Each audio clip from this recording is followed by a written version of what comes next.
શ્રી ભારાસર પ્રાથમિક કન્યા શાળા નથી, પરંતુ અમારા સૌનું વિદ્યા મંદિર છે.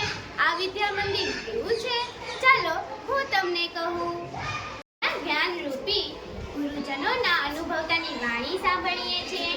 અવનવું શીખવતા બાળ સંવેદના, બાળ પ્રેરણા સ્ત્રોત અનુભવતા મારા શિક્ષકોની છત્રછાયાની હૂંફ મેળવીએ છીએ. પણ આ વિદ્યા મંદિરના માળી કોણ છે, ખબર છે? ચાલો હું તમને કહું.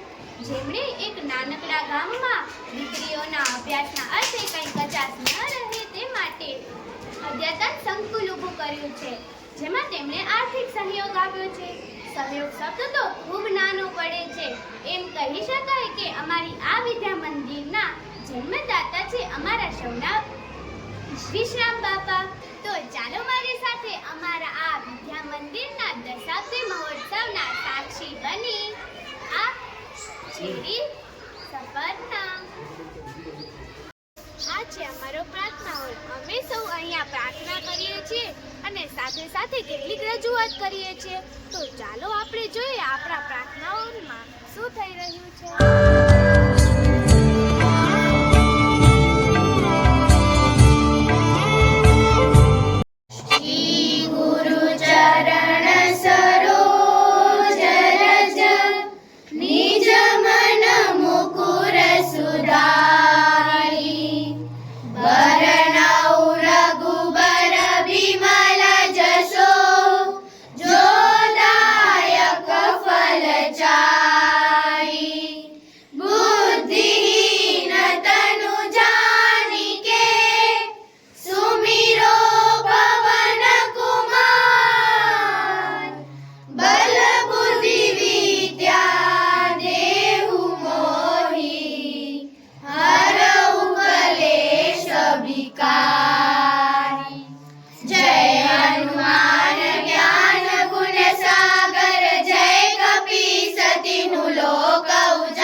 प्रताप महाजगवंदन विद्यावान गुणी अति चातुर राम काज करिबे को आतुर प्रभु चरित्र सुनिबे को रसिया राम लखन सीता मन बसिया सूक्ष्म रूप धरि सियहि दिखावा विकट रूप धरि लंक जलावा भीम रूप धरि असुर सहारे रामचंद्र के काज सवारे लाय सजीवन लखन जियाए श्री रघुवीर हर्षि उर लाए।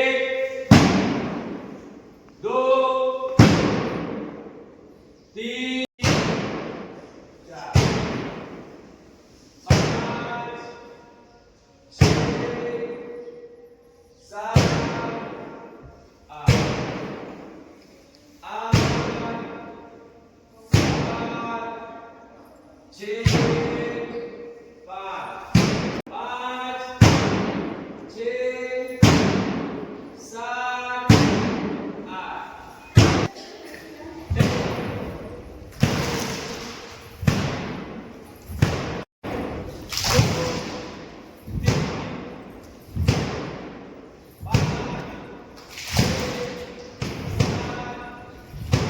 2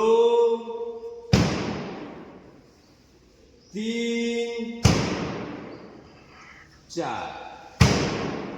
5 6 7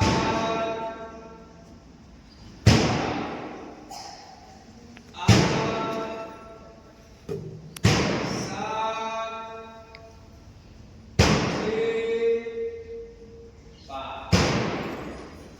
10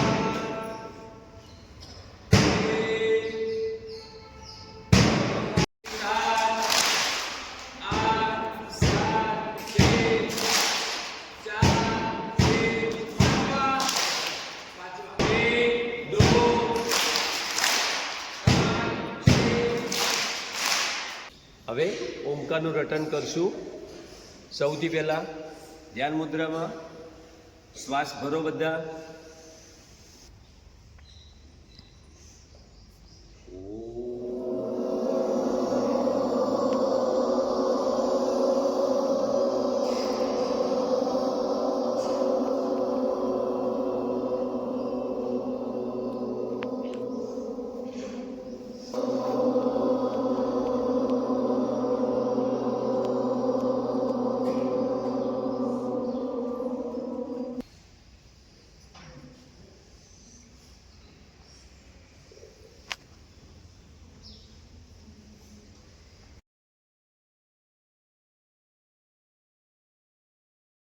આજના સુવિચાર લઈને આવે છે આલુષીમાં. નમસ્તે. આજની તારીખ 25/1/2025 વાર શનિવાર. આજના સુવિચાર: દુઃખીના દુઃખની વાતો સુખી ન સમજી શકે, સુખી જો સમજે પુરુષ દુઃખના વિશેષમાં ટકે. દુઃખની વ્યથા કે વેદનાનો સાચો ખ્યાલ જાત અનુભવ વિના આવી શકતો નથી. સુખી લોકો દુઃખને સાચા સ્વરૂપમાં સમજી શકતા નથી. તેથી જ જગતમાં ટકી રહ્યું છે, એમ કવિ આ પંક્તિઓમાં કહે છે. જેની પાસે આલિશાન મહેલ હોય, નોકર ચાકર હોય, ગરીબના ઘર જેટલી જગ્યા રૂપની મોટર કાર હોય, તો એ મનુષ્ય જેવા સપને ખ્યાલ ન હોય કે દુનિયામાં દુઃખ જેવું કંઈક છે, એવો મનુષ્ય દુઃખની કથા સાંભળે જ ક્યાંથી? અને કદાચ સાંભળી લે તો એ સમજી તો ન જ શકે. ધનવાન મનુષ્ય ગરીબના દુઃખ, ભૂખ, પીડા, વ્યથા તેમજ અભાવને સમજી શકતા નથી, કારણ કે તેમને આવા દુઃખોની અનુભવ હોતો નથી. તેઓ ઘણીવાર દુઃખીઓની દુઃખને ઢોંગ સમજી તેનો ઉપહાસ કરતા હોય છે. આવી વિષમ પરિસ્થિતિને લીધે જ માનવ જીવનમાં આટલા બધા દુઃખો નજરે પડે છે. જો સુખી અને સમર્થ મનુષ્ય ગરીબોના દુઃખને પોતાનું દુઃખ ગણીને તે દૂર કરવા ખરા દિલથી પ્રયત્ન કરે તો જગતમાંથી ઘણું દુઃખ ઓછું થઈ જાય. પોતાની ભોગ વિલાસ અને મોજ શાખા થોડો કાપ મૂકીને સુખી શ્રીમંતો લાખો ગરીબોનું ભલું કરી શકે છે. જો સુખ્યા ઈચ્છે તો પછી આ ધરતી પર કોઈ માણસ દુઃખી ન રહે. અસ્તુ. જેમાં સૌથી પ્રથમ આવે છે અમારી સરસ્વતી માતાનો ફોટો. કહેવામાં આવે છે કે શિક્ષિત લોકો પરિસ્થિતિ પ્રમાણે બદલાઈ શકે છે, પરંતુ અનુભવી લોકો પોતાના પ્રમાણે જ પરિસ્થિતિને બદલી શકે છે. આવા સકારાત્મક ગુણ ક્યાંથી ઉપજે છે? અમારા આચાર્ય ખંડથી. તો ચાલો આપણે મુલાકાત લઈએ અમારા આચાર્ય ખંડથી. નમસ્તે. આ અમારી વિદ્યા મંદિરનો આચાર્ય ખંડ છે, જ્યાં અમારા આચાર્યશ્રી તેમજ શિક્ષકો દ્વારા વિદ્યાર્થીઓના ઘડતર માટેની અવનવી યોજનાઓ ઘડાય છે અને આખી શાળાનું સફળ સંચાલન થાય છે.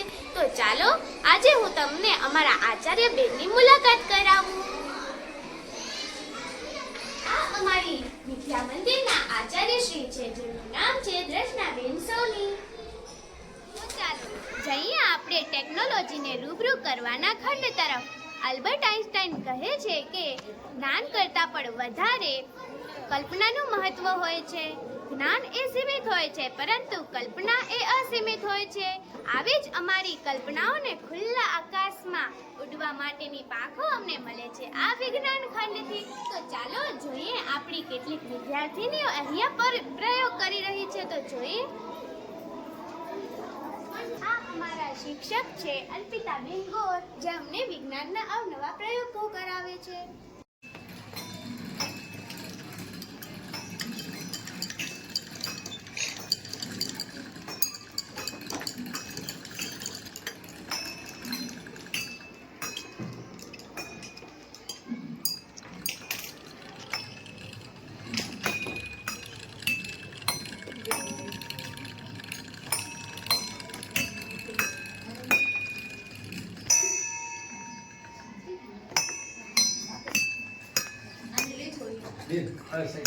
મારું નામ મહેશ્વરી રાધિકા છે. હું આજે પાણીમાં સોડિયમ હાઇડ્રોક્સાઇડ નાખીશ અને એલ્યુમિનિયમ નાખીશ. આપણે તેમાં નાખીએ તો તેને આપણે મિશ્રણ કરશું. પછી તેને આપણે એલ્યુમિનિયમ નાખીએ તો તે જાગ બનશે અને પછી આપણે તેનો હાઇડ્રોજન વાયુ બનશે. જ્યારે આપણે બાકસથી તેને સળગાવશું તો તેમાં જ્વાળા ઉત્પન્ન થશે.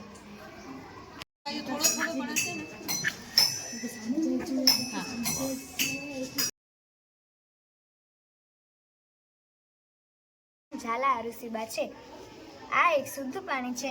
જ્યારે પોટેશિયમ આપણે પાણીમાં નાખીશું, પોટેશિયમ પરમેંગેનેટ, જ્યારે તેને હલાવીશું તો રંગ પરિવર્તન થશે.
અત્યંત વર્ગખંડ કે જેમાં અમારા ગુરુજી કોઈ ટોપિક ભણાવી રહ્યા છે ગુજરાતીનો, તો ચાલો આપણે જોઈએ. બરાબર ને? જેમાં આપણે જોયું કે કેવી રીતે ઢોલ નગારા વગાડી અને ગામ લોકોને પહેલાથી સાવધાન કરી દેવામાં આવતા કે ભાઈ અંગ્રેજો કર ઉઘરાવવા માટે આવે છે, એટલે બધા પોતપોતાના ઠેકાણે પહોંચી જાય. એટલે જેવો જે લોકોને ઢોલ નગારાનો અવાજ આવે તેવા જે લોકો શું કરવા માંડતા, બધો જ પોતાનો કિંમતી સામાન ભેગો લઈ અને ક્યાં ચાલે જતા એવી જગ્યાએ કે જ્યાં અંગ્રેજો પહોંચી શકે નહીં. તો આ રીતે ઘણા બધા દિવસ એમને, એવું નથી કે અંગ્રેજો એક બે દિવસમાં જ કંટાળીને હાર માની ગયા, એવું નહોતું. ઘણા દિવસો એવા વીત્યા. અમુક લોકો કદાચ કંટાળ્યા છે કે આપણે આમ કરીએ છીએ પણ અંગ્રેજો તો કર ઉઘરાવવા માટે પહોંચી જ આવે છે, તો આપણે કરવું શું? પણ સરદાર પટેલે એમને ધીરજ રાખવા કહ્યું કે ભાઈ ધીરજ રાખો, એક દિવસ આપણને સફળતા ચોક્કસ મળશે. અને થયું પણ એવું. ઘણા બધા દિવસોની લડત પછી આખરે અંગ્રેજો થાક્યા કે ભાઈ આ લોકો તો આપણાથી માનવાના નથી, એટલે આપણે કંઈક કરો જેથી કરીને આપણે જે વધારાનો કર છે એ નથી જોઈતો, પણ જે પહેલા જૂનો ચૂકવતા હતા એ કર તો આપણને મળે. ગુજરાતી ભણાવે છે તેમનું નામ છે મનીષ સર. અમારો આ ધોરણ 8 નો અત્યંત આધુનિક વર્ગખંડ કે જ્યાં અમારા ગુરુજી અમને ભવિષ્યની તૈયારી કરાવે છે અને સાથે સાથે ધમાલ પર કરાવે છે. તો ચાલો આપણે જઈએ કોમ્પ્યુટર લેબ તરફ. ચાલો જોઈએ કે બાળકો શું ટાઈપિંગ કરી રહ્યા છે અને આપણે આજે કમ્પ્યુટર રૂમની પણ માહિતી મેળવીશું. તો ચાલો મારી સાથે બાળ મિત્રો. અહીંયા ધોરણ 4 ની વિદ્યાર્થીનીઓ ટાઈપિંગ કરી રહી છે અને તેમના વર્ગ શિક્ષક શ્રી ચિકાણી જીતેન્દ્રભાઈ તેમને શીખવાડી રહ્યા છે. ચાલો આપણે એક છોકરીને પૂછીએ કે તે શું ટાઈપિંગ કરી રહી છે. આરુષી, તું શું ટાઈપિંગ કરી રહી છે? હું અમારી શાળા વિશે લખી રહી છું.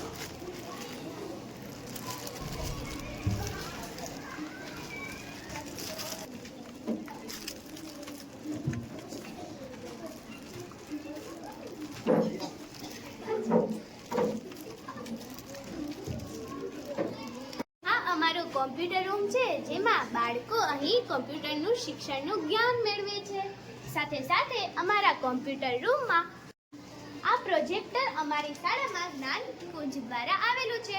આનામાં અમારા ગુરુજનો અમને દાખલા શીખવાડે છે, અલગ અલગ વિડીયોઝની માહિતી આપે છે, જેનાથી અમને ઘણું બધું રીતે સમજાઈ જાય છે. લીલા 21 દિવસ સુધી શાળાએ ગઈ જ નથી. તેને કેટલા અઠવાડિયા સુધી શાળાએ ન ગઈ?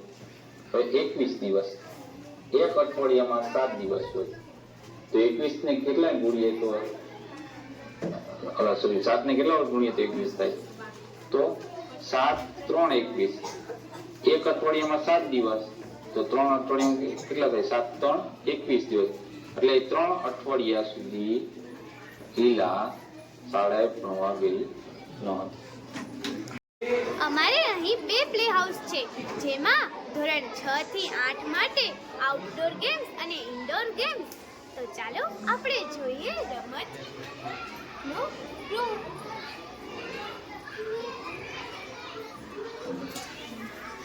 અહીં અમારા રમતના શિક્ષક એટલે હંસાબેન, તે અમને સૌને રમતો રમાડે છે.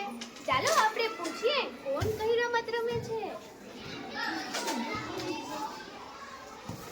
તમે શું રમી રહ્યા છો? અમે ચેસ રમી રહ્યા છીએ. તમે શું રમી રહ્યા છો?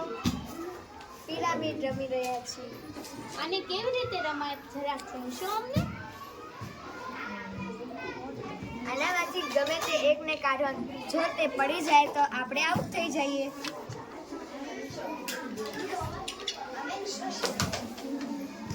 તમે શું રમી રહ્યા છો? અમે કેરમ રમી રહ્યા છીએ. કોઈ મને કેરમનો પરિચય આપશે કે કેવી રીતે રમાય? લાલ કુકરી વચમાં રાખવામાં આવે છે અને અહીંયાથી ટાર્ગેટ મારવામાં આવે છે. તમે શું રમી રહ્યા છો? અમે લૂડો રમી રહ્યા છીએ. કેવી રીતે રમાય? આમાં 4 જણા બેસી અને રમી શકીએ છીએ. આમાં 4 કાંકરીઓ હોય છે. એમાં 6 આવે ત્યારે આપણી એક કાંકરી નીકળે છે. તમે શું રમી રહ્યા છો? અમે પાસ ધ બોલ રમી રહ્યા છીએ.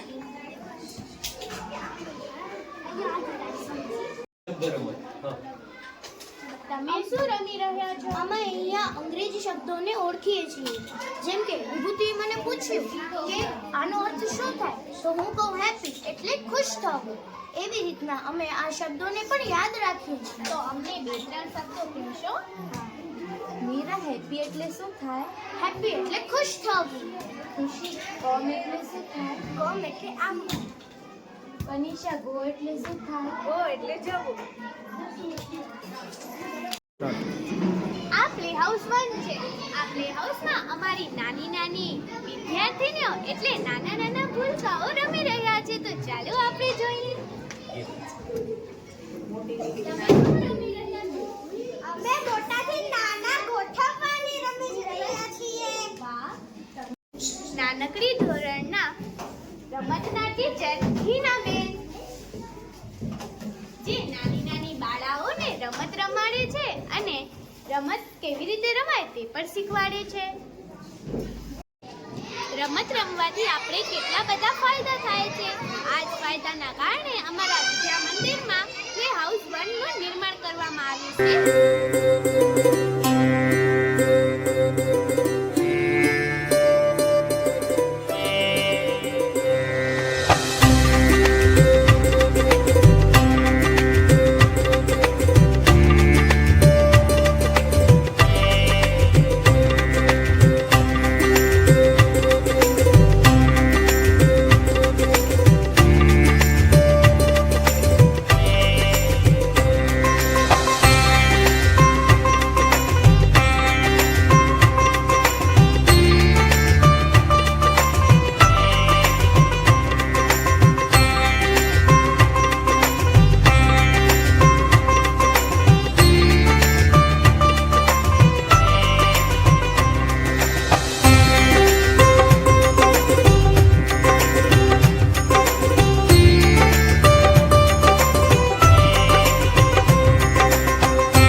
મિત્રો કોણ છે?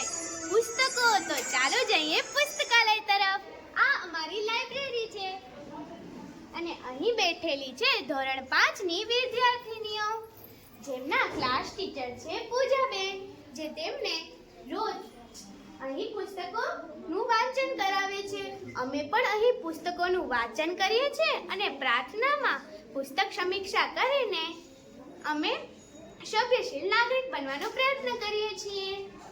તો ચાલો આપણે પૂછીએ કે તે શું વાંચી રહ્યા છે. તું શું વાંચી રહી છે? ખાતરનો તે વાંચી રહી છું. તું શું વાંચી રહી છે? હું શાંતિ અંજના સુંદરી વાંચી રહી છું.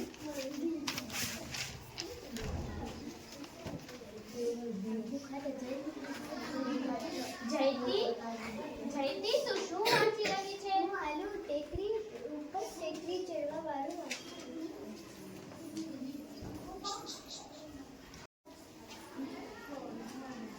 ત્રિષા તું શું વાંચી રહી છે? હું જાંબુ ખાધા એ વાંચી રહી છું.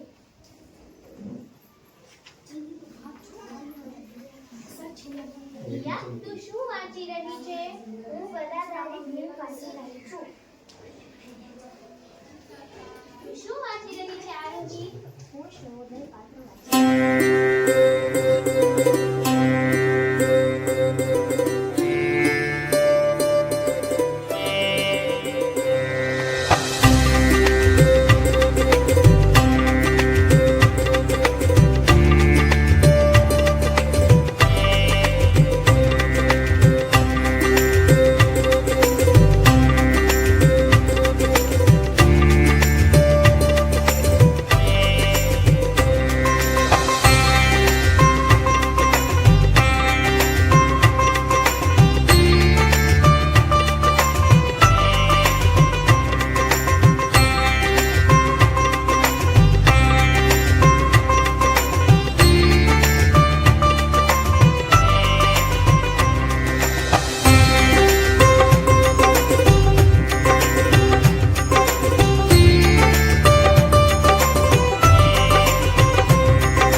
પ્રાથમિક કન્યા શાળા.